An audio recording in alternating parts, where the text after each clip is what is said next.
Welcome to Burlap Teachers. Enjoy the video. You start by identifying hardware. Do that now. Power the Xbox off and inspect the back. Is there HDMI component or just a /V? Make sure the monitor's input type is clear. HDMI is simplest. DVI or VGA will need adapters.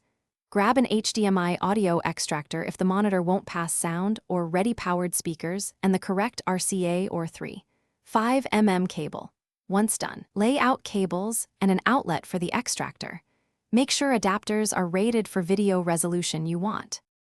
Begin by connecting video.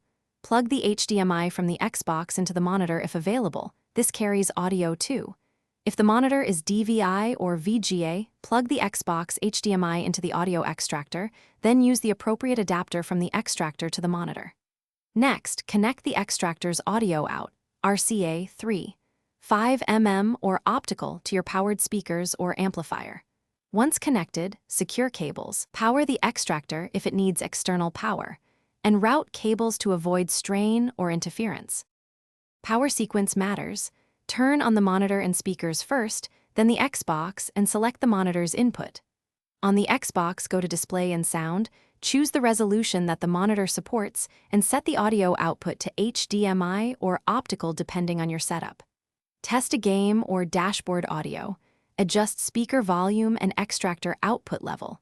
If you don't hear anything, check cable seating and extractor power. This single check fixes most problems. Then confirm Xbox audio settings and try a different audio cable. Thanks for watching. Consider subscribing if this video helped you.